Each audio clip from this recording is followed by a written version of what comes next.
You're planning on going on a vacation cruise of a lifetime, and maybe you have a great idea of what it will be like. Peace, quiet, exceptional service, high quality food, exotic excursions. But in reality, you may not get any of that. So is it better or just as feasible to pay the extra upfront to get a more luxurious experience? Today, we're going to find out from a luxury cruiser, Alex from Cruise After 50. Stay tuned.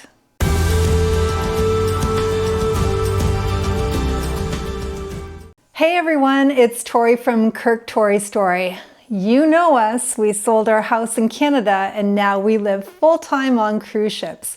But today I've got something special, a collaboration with my really good friend Alex from Cruise After 50. Hey everyone, I'm Alex and I'm absolutely delighted to be here with the incredible Tori. My channel, Cruising After 50, is all about experiencing the absolute pinnacle of cruising, from the Avon and yacht clubs right up to Explora Journeys. I truly live the dream so that you don't have to wonder what you're missing. And that's how I always think of you, Alex, a luxury cruiser with a ton of tips to share. In fact, you were on the Haven on the Norwegian Joy when we first bumped into each other. Do you remember how we met? Oh, yes, and I was having a marvelous time.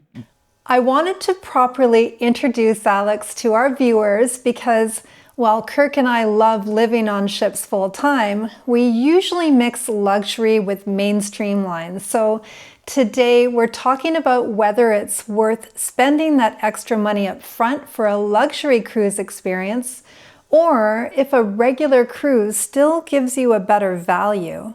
So my first question, Alex, is what's the real difference between the purchase of a luxury cruise and a regular cruise? That's a brilliant question, Tori. Let's start with the basic. A luxury cruise might seem expensive when you first see the price tag, but it is important to know what you're actually getting.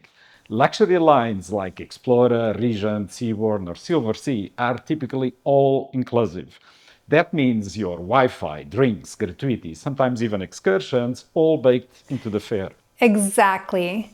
Compare that with a regular cruise where the fare might look tempting, but once you add the gratuities, the drink packages, specialty dining, Wi-Fi, and the occasional, oops, I forgot the excursions cost extra, well, that gap between the two suddenly starts to close.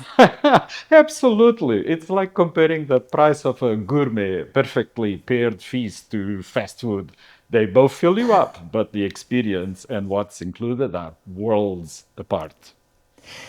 And speaking of gourmet meals, I have to make mention of a luxury cruise line that pretty much only has gourmet meal options day in and day out.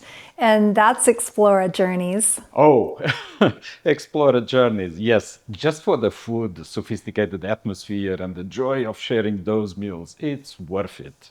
Think of it as a global culinary festival where every single venue is a top tier restaurant. You can savor incredible Japanese at Sakura one night and enjoy the lively, authentic Mediterranean flavors at Med Yacht Club the next. It's not just dinner, it's a social occasion. The environment encourages you to mingle, share stories, and celebrate life over truly magnificent food. And back to the more mainstream cruises like Norwegian and MSC, you always seem to upgrade on those ships. Is the difference of being in the Haven on Norwegian or the Yacht Club on MSC that much different than being on a regular balcony, for example? A magnificent difference, indeed. Yes, if you are in the Avon, for example, you are getting a private luxury community, separate dining, a dedicated pool, and a concierge service that remembers your name and your preferred coffee. Well, not the concierge, the barista. Or if you were in the yacht club on MSC, you would get the same exclusive access plus a fabulous private lounge to enjoy cocktails and new company. It's a ship within a ship, giving you the best of the high energy mainstream ship and the intimate luxury experience. So I guess it just depends on what exactly you would describe as luxury or even just describe as value for your money. For me, luxury means peace, quiet, listening to the ocean, and not always just being surrounded by noise and high energy activities. But on the other hand, most cruisers may want to get the most out of their cruise and really get put off by the sticker shock. I think that's the biggest surprise for new cruisers. That luxury isn't always as expensive as it looks. And wait for a surprise. Actually, for solo passengers, companies like Explora or Silver Sea are actually cheaper than mainstream lines. True. This is for the simple reason that mainstream lines often have a solo supplement fee of 100%, while these other luxury lines have a supplement of 0 or 25% only. So for solo cruisers, it might actually be cheaper to live in luxury. You can check those prices in my video about all the transatlantic crossings in 2026. Absolutely. I encourage everybody to check out those videos. I'll post them below. Let's say you spend $5,000 on a luxury cruise versus $2,500 on a mainstream one. By the time you add gratuities, a drink package, Wi-Fi, specialty dining, laundry, you might be at 4,800 anyway. So you still don't have that same level of personalized service or the incredible space. Right. And when you factor in smaller ships, no crowds, and more personalized service, you start to see the value per day rather than just the price per day. And this brings me to my next point. I find, at least on the luxury cruise lines that we've been on, that the size of the ship and the atmosphere are much different than regular or mainstream ships. You hit the nail on the head, Tori. Luxury ships are smaller, usually under 1,000 passenger, which makes a huge difference. You can dock in smaller, off the beaten path ports, and it feels like you're attending a sophisticated house party. Explora Journeys is my absolute favorite example. It's small enough to feel like a private yacht, but the vibe is wonderfully energetic and social. It's a vibrant atmosphere where people are dressed well, enjoying live music, and always ready to mingle over a glass of champagne. It's refined fun, not just silence. Exactly. On regular cruise ships, especially the mega ones, you get an incredible amount of entertainment, activities, and variety. But you also get, well, a lot of people. Thousands of your new closest friends all waiting for the elevator. But back to the regular cruises like Norwegian Joy, for example, that's a decent sized ship. Yet, again, you being in the Haven, how is it different? It's a wonderful paradox. You know, the Haven or the Yacht Club gives you additional beautiful exclusive spaces that the mainstream cannot access. You get the peace and the gentlemanly service you crave. But you also have the option to go out and enjoy the high energy, fun activities of the larger ship. Well, Kirk and I have yet to be in the Haven or in the Yacht Club, but it does sound fantastic. Overall, though, I do like the mainstream parts of a ship because they can be fun and high energy. But if you're looking for relaxation, quiet spaces, and someone remembering your name and your coffee order, that's where luxury really shines. The difference is night and day. On luxury lines, you'll often have fine dining, quality meals in every venue. It's truly a gastronomic adventure. There's no upcharge, and chefs are often cooking to order. Take this example at the Haven. I like my risotto cooked above al dente, so I complained once. Then, for the remainder of the itinerary, I got my risotto perfectly cooked all the time. Sounds delicious.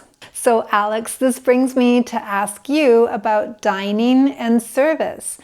The luxury personalized experience versus the production line. On a regular cruise, it's good, but it's not the same when your waiter is serving 20 tables instead of 5.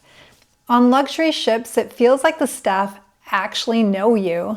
They do. It's marvelous. You'll have crew members who remember your preferences, favorite wine, or even your allergies before you sit down. It's that attention to detail, that warm, genuine service that really sets luxury apart. Notice that a mainstream line will have, on average, one crew member for 3 passengers. On megaships, it goes up to one crew member for 4 passengers.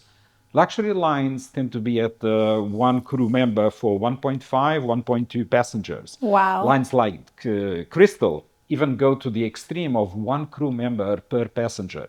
It is impossible for mainstream lines to match that service level and attention to the passenger. Yep.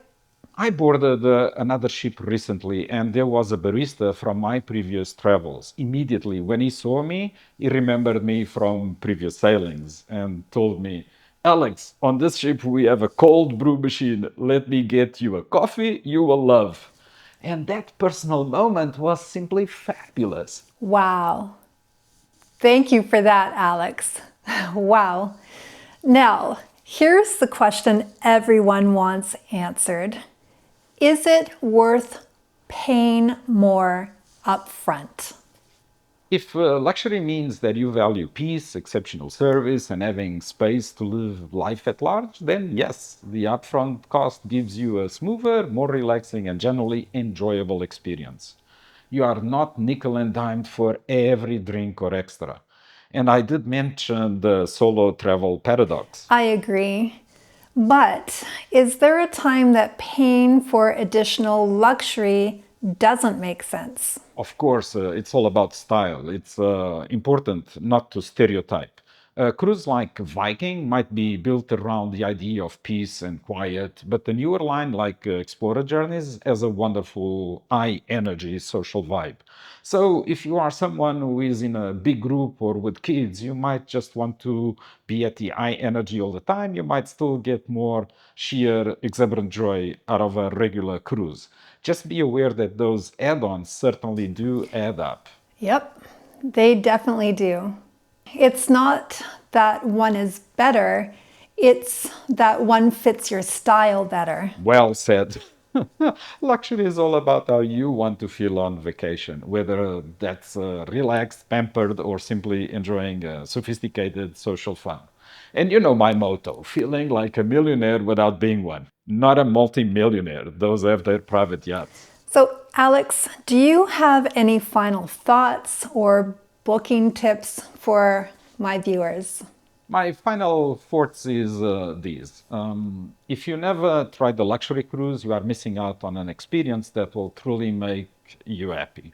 Start with a shorter one. Lines like Explora, Seabourn, or Oceania offer incredible 5 to 7 night sailings where you can test the waters, literally. But don't try a 2 or 3 day cruise. The vibe on those is not of regular cruise. Those are what we call blues cruises and are only to escape your life for a long weekend. And also make sure you try a cruise with lots of sea days to actually feel the ship. And if you're thinking about trying one or even just curious as to what it would cost compared to your next regular cruise, you can always reach out to me. I'm now a licensed travel advisor specializing in luxury and long-term cruising. And check out my channel, Cruising After 50, for reviews and walkthroughs of some of the world's best luxury cruise experiences. I'm always there, living the high life, making new friends, and finding the next best coffee bar. So come and join the fun. Absolutely.